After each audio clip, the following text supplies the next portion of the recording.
Hi guys, we're back today. As requested, we're gonna can homemade tomato soup.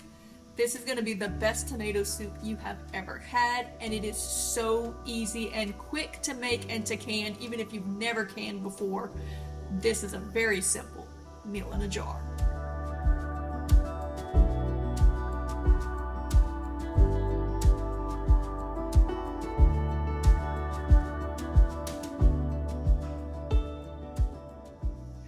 Alright guys, I had requested in the previous soup making canning videos which ones you guys wanted us to do, and overwhelmingly the majority asked for tomato soup. I'm gonna be very honest with you, it's really not one of my favorites. You know, we were talking about the canned soups that you buy at the store and how we can can them at home healthier, cheaper. And from the canned soups at the store, to me the tomato soup is gross. It's like red sugar chemicals. I'm not a fan. So it's not one that I would have picked, but y'all requested it, and I have to tell you, this was really fun to do. This is probably the easiest canning project you will ever do. It's really quick, and it turned out absolutely delicious. This is so much better than anything you will ever get in a can from the store, or probably even from a restaurant for that matter. So I'm going to show you how to do it. It's super simple. Our cost breakdown, in the end, it probably cost me about $7, and I ended up with 5.5 quarts, but it's concentrated, so reconstitute it, adding some water. When you heat it up, we're probably going to end up with about 11 quarts worth of actual soup. So that's a whole lot of meals for roughly about $7. So very inexpensive.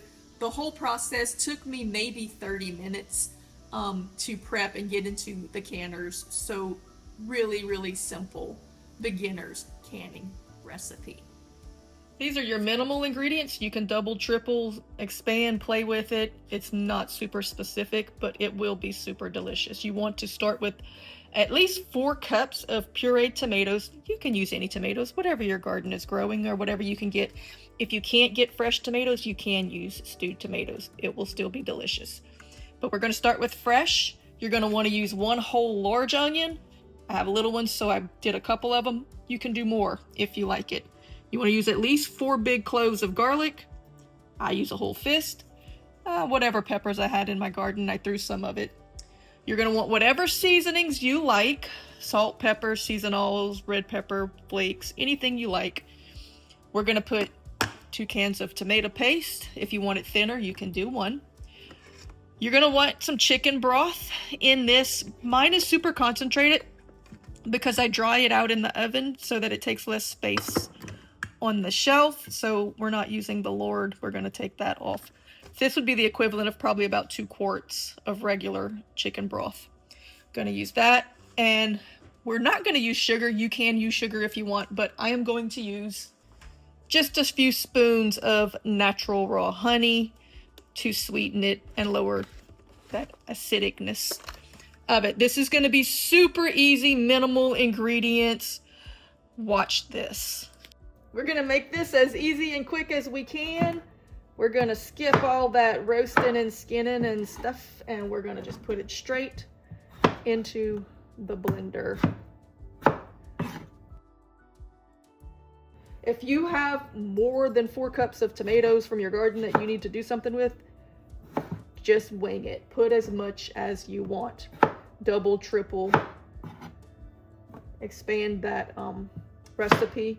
And you can also tweak it to taste. What makes this so easy is that you're going to be able to taste it before you can it. So you can adjust it just the way you like it. You don't have to have perfect measurements. While I have juice in my blender, I'm going to add my onions and stuff to it, because having that extra juice is going to make it so much easier to get a good smooth blend on your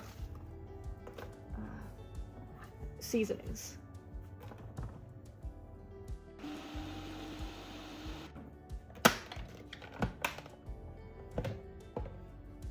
It's going to look like a smoothie. We're going to pour this into the pot, turn the heat on it, I would normally be doing this in my tall stainless steel pot, but I want you to be able to see it, so we're gonna go with this one. Oh, look at that! We got a piece of onion that didn't blend. Put it back in.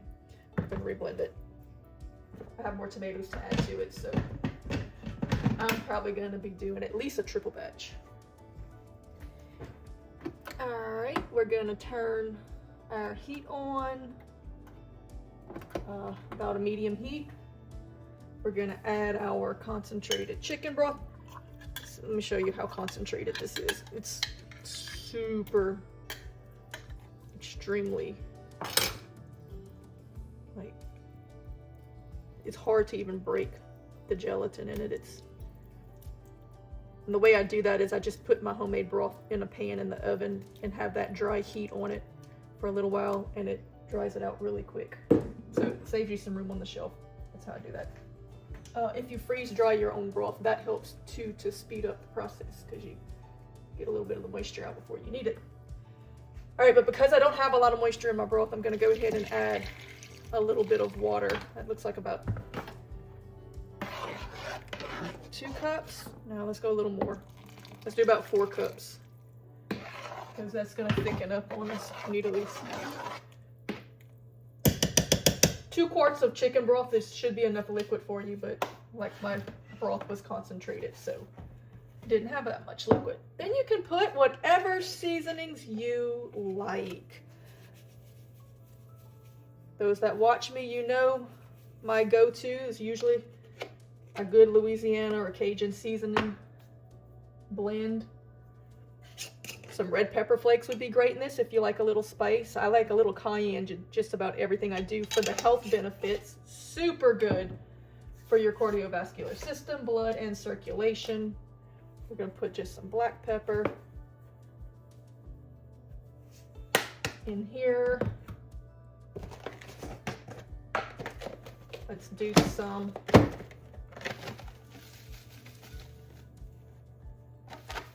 do a good quality mineral salt. I'm gonna do some pink Himalayan. Doesn't have to be too perfect, because you're gonna heat this up and you'll be able to taste it. And then, instead of putting a bunch of sugar like what you get from the store, which you can do if you want to do sugar, or if you want to substitute it with a healthier sugar like coconut sugar or something like that, but we have honeybees, so we usually have lots of honey. And to me, that is the perfect sweetener. So we're gonna put about 2 teaspoons worth of honey per batch. Again, I tripled this batch, so we're gonna go a little bit extra. And that's gonna cut that strong, harsh acidity of the raw tomatoes and just kind of smooth it out a little bit. It typically helps people that get heartburn from tomato products also to put a little, something must be on the stove burning over there. I see a little steam coming up. Stir all this together. Let it come to a boil. And I'm sorry, I don't think I even had my light on for that last segment. I'm sorry if that was dark. And then you're gonna add 1 can of tomato paste per batch. I'm tripling this batch. And when I make mine, I make it a little thicker so that it's concentrated in the jars as well. So when I take it out of the jar and heat it up, I'm gonna be adding extra water to it to get a bigger meal. When I'm canning things, if it's possible, I like to can it concentrated so that, again, it just saves room on the shelf. So if your soup comes out a little thick and you're like, wow, I didn't expect that, that's okay. If you want to thin it, you can just add more water to it. Or you can can it thick, and then that way you get more out of your jar when you reheat it. We're gonna just mix all this in and let it come to a boil. Let everything thicken and cook just a little bit. And then we'll come back and taste it and tweak our seasonings.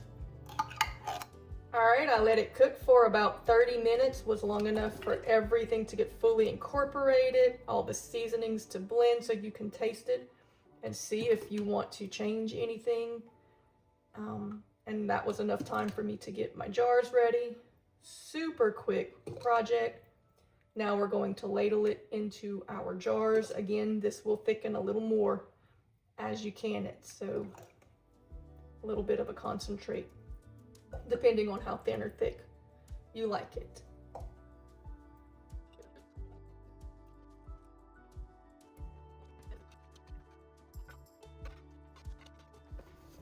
All right, now we're gonna just clean our rims real good. Make sure there's no debris. We came up to about an inch of headspace on most of them. This one I'm just gonna keep and eat it. Now we're gonna put our lids.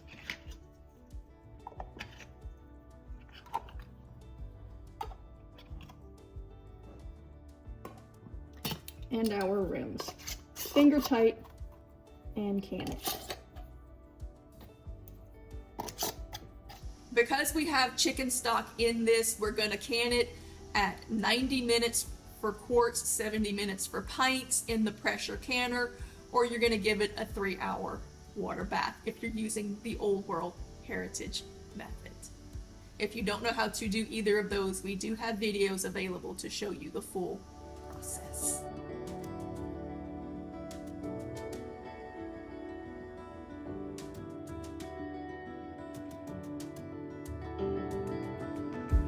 Alright guys, wasn't that easy? One quick tip that I do want to give is that basil gets kind of weird tasting when you can it. So if you're going to do a tomato basil soup like I showed in the picture, don't put the basil in when you can it. Just wait until you open the jar and reheat it and put it in fresh at the end. Keeping it basic the way that I'm showing you is a great way to change it up, because when you heat it up, you can either turn it into tomato basil, or if you wanted to add some Parmesan, you could do tomato Parmesan, or you could add a little heavy cream if you wanted to do a cream tomato soup, or you could add cheeses, make it a little different, however you want, by just adding those few extra ingredients at the end of the process. So I hope you have found this video helpful. Make sure that you like, share, and subscribe, and do all of those things that keep you notified when we put more videos up like this. Thanks for watching. Come back, there's more coming. And as always, see you next time.